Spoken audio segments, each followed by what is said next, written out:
Ayan o. So, ayan, magandang ano, no? Magandang magandang tanghali na naman yun, guys, no? So, pasensya na kayo sa ano, sa boses ko, medyo pause tayo ngayon, pause. And papaliguan ko ulit tong ano, yung mga aking alagang native. So, ayan, no? Mainit na kasi, guys. Yung titingnan nyo, yung napakainit. At ayan, paliguan muna natin yung mga alaga nating hayop para hindi sila ano na iniitan. Ayan, no? Ayan, malapit na to, guys. Malapit nang magano itong mga to. Mga ilang buwan na lang siguro, mga isang buwan na lang o 2 buwan na lang siguro ang tengo dito para masaksakan to ng AI. So ito yung update natin nga pala sa dalawang natin, alaga nating native na baboy. So ayan, linis. Ayan, tapos mamaya magagalisan natin yung ano nila, yung kanilang kulungan, lilinisan natin. Ito pa yung isa.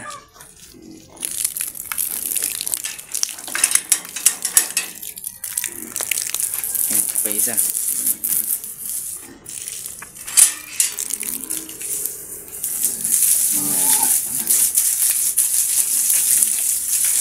So ayan, muli, pasensya na kayo sa boses ko ha, pause. Napakainit kasi, kailangan paliguan din to.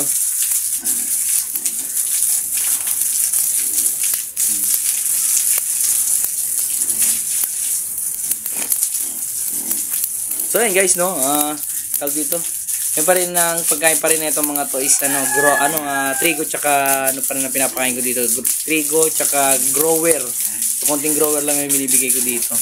Yan, sabi talaga kasi ng mga nag-aalaga nung ano, yung mga nakilala ko nag-aalaga ng mga ng natives. Matagal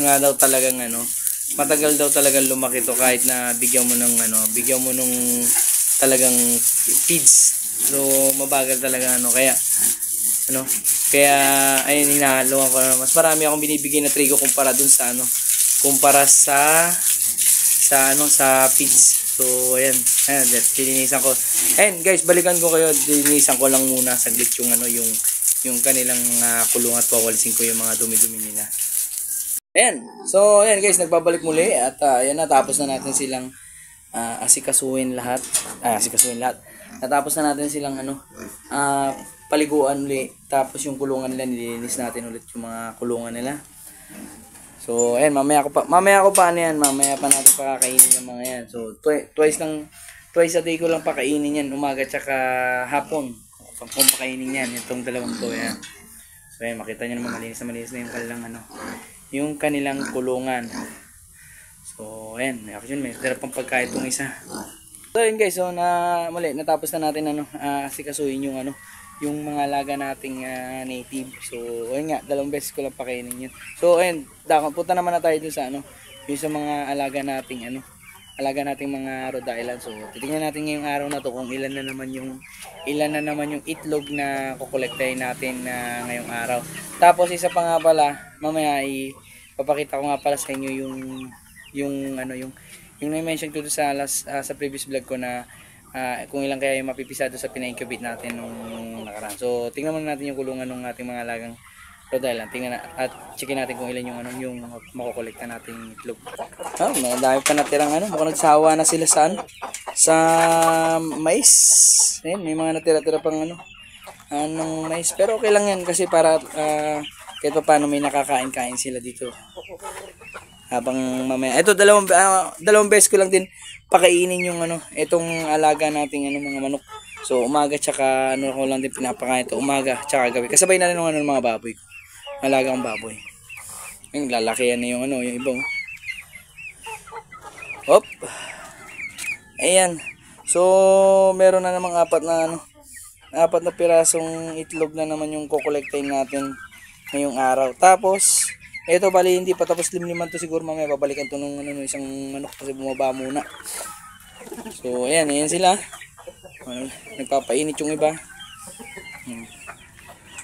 Ayan. So guys, ayan yun yung isa sa natin. Bali 4 na piraso ng itlog. ng Rhode Island, tsaka halo na yan. Meron tayong isang Brahma native. So yan yung kukolektahin natin mamaya. Tapos ito nga pala yun, malaki na yung yung nilagay ko nung nakaraan dito. So guys, so, tungkol naman dun nga pala sa yung update nga pala dun sa piningkupit natin na nakaraan dun sa Jamcast. 20 pieces na nga pala, 20 pieces na piraso ng itlog. So ito lang yung pumisa sa sa 20 pieces na piningkupit natin. Guys, sa 20 pieces, dalawa lang yung pumisa. Eto sila, yan. Kinuha ko. Ayan, yun yung mga bagong sisiw. So, yan, ewan ko, kutukaan pa yata. Dalawang piraso lang. So, actually, apat daw silang fertile, kaso, 2 piraso lang yung, yung tumuloy na magpisa. So, yan, pakain lang, Integra, Integra 1. Yung pakain ko, saan lang pinapakain ko. Medyo marumi yung, kaya papalitan natin yan. So ayan guys, ayan yung update do sa pina-incubate natin nung nakaraan. So sa 20 piraso, 2 lang ang pumisa. So hindi lahat actually 4 yung fertile. 2 lang yung 2 lang yung nagtuloy na magpisa. So yan lang guys yung update natin sa sa mga alaga nating manok at yung sa mga bagong pisa natin na sisiw. Ayun guys, so sa ngayon yun lang yung may bibigay ko na na update natin for today. Dito sa vlog na to, yung bato sa ating mga alagang mga manok yan. 2 piraso.